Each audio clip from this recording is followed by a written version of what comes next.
Bueno, vamos a meternos de lleno en esto. Hoy desglosaremos un tema fascinante que literalmente toca cada minuto de nuestras vidas. Vamos a hacer un viaje para entender exactamente cómo la humanidad logra acortar las distancias físicas a través de esa inmensa red que llamamos medios de comunicación. En un mundo donde estamos bombardeados por un flujo constante de información, entender cómo funciona toda esta mecánica nunca ha sido tan absolutamente crucial. Así que, vamos a ello.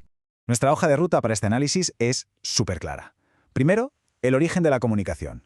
Segundo, sus características y su alcance masivo. Tercero, cómo clasificamos estos medios. Cuarto, el lenguaje oculto que utilizan. Y quinto, las 4 funciones principales. Empezamos con la primera parte, el origen de la comunicación y cómo la distancia, curiosamente, impulsó la necesidad de conectar. A ver, antes de empezar a hablar de satélites o cables de fibra óptica, tenemos que pensar en nuestra necesidad más humana y básica: conectar. Si 2 personas están en una misma habitación, usan palabras, gestos, es fácil. Pero esto nos lleva a plantearnos una pregunta gigantesca: ¿cómo conseguimos mantenernos cerca cuando estamos a kilómetros de distancia? La respuesta es que necesitamos herramientas, necesitamos medios de comunicación. Para que veamos esto de una forma mucho más tangible, imaginemos una situación de toda la vida. Supongamos que tenemos una tía que se muda por trabajo a un pueblo perdidísimo en la Patagonia, un lugar donde apenas hay líneas de teléfono y de internet ya ni hablamos. Para evitar esa tristeza de la separación, ¿qué hacemos? Pues volvemos a lo básico, escribimos una carta física y metemos un par de fotos impresas en el sobre.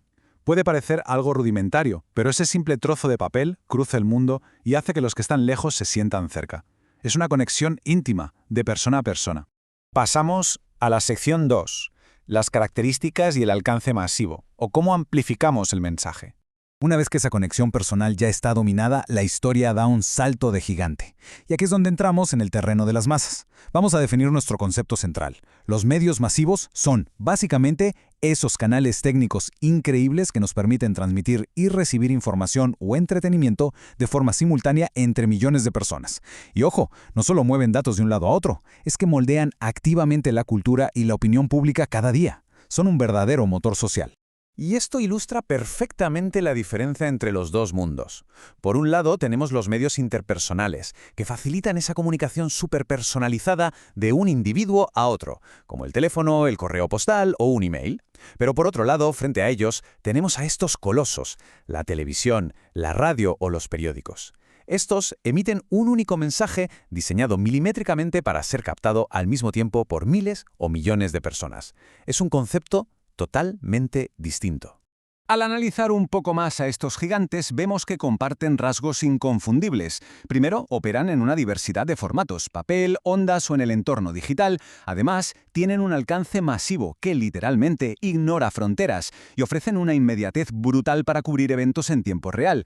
Históricamente siempre han sido unidireccionales, es decir, alguien emite y el resto recibe. Aunque bueno, es evidente que el mundo digital está transformando rápidamente esta calle de un solo sentido en una especie de plaza pública interactiva. Vamos con la sección 3, la clasificación de los medios y sus 4 categorías principales. Si intentamos poner un poco de orden en todo este panorama, vemos que los canales se dividen en 4 grandes familias según su tecnología. Empezamos con los impresos, como los periódicos, que han sido pilares históricos para el pensamiento crítico. Luego pasamos a los sonoros, como la radio, con esa magia especial de informarnos sin exigir nuestra atención visual constante. Después el imperio audiovisual, el cine y la televisión, que juntan imagen y sonido para crear un impacto emocional tremendo. Y por supuesto la revolución digital, que nos da acceso global en un segundo y nos permite participar masivamente como nunca antes. La evolución histórica de todo esto es para alucinar. Fijaos en un dato súper curioso. A principios del siglo XX, la radio de onda corta no se usaba para escuchar música en casa. ¿Qué va? Empezó siendo una tecnología con un propósito estrictamente militar y solo después pasó a los civiles. Más tarde, hacia mediados de siglo, la televisión revolucionó los salones de nuestras casas hasta que en los años 90 apareció Internet y lo cambió y fusionó absolutamente todo. Llegamos a la sección 4, el lenguaje de los medios. Esos códigos ocultos de la comunicación. Hay algo clave que a veces se nos olvida, y es que los medios no son simples tubos vacíos que escupen noticias de forma pasiva. Para nada. Moldean el mensaje utilizando su propio idioma. Da igual si quieren vender unas vacaciones en la playa o informar sobre unas elecciones. Seleccionan cada ingrediente técnico, las estructuras gramaticales exactas, el encuadre de la imagen y los sonidos de fondo de manera meticulosa. Es como un rompecabezas donde todo está estratégicamente orquestado. Lo que es realmente interesante aquí es darnos cuenta del inmenso poder que tiene esta manipulación técnica. Pensad en el cine. Una iluminación un poco oscura, combinada con la melodía adecuada, puede hacernos sentir un miedo atroz o una tristeza profunda en cuestión de segundos. Esa es la esencia pura del lenguaje mediático, guiar nuestras emociones y nuestra interpretación exactamente hacia el punto que el creador ha diseñado. Pero claro, la comunicación no es un hechizo mágico, y quien recibe el mensaje no es una pizarra en blanco. La alfabetización mediática nos explica algo importantísimo. Nuestro trasfondo personal actúa como un filtro.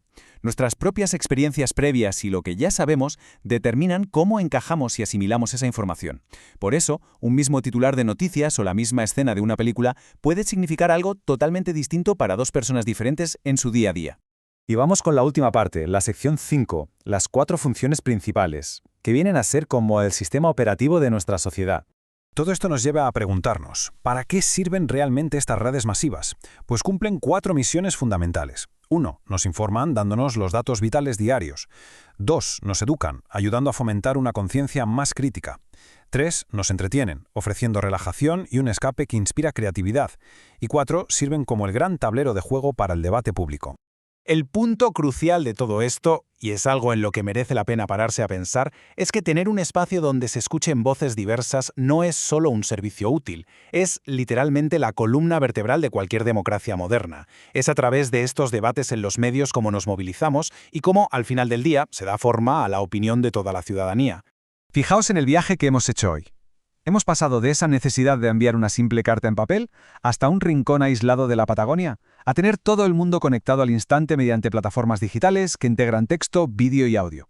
Es innegable que esto altera por completo cómo vivimos. Así que, sabiendo la velocidad a la que va esto hoy en día, nos queda una reflexión provocadora. Con cada idea y cada emoción viajando a la velocidad de la luz, ¿qué tipo de sociedad estamos construyendo para el futuro? Pensemos en ello.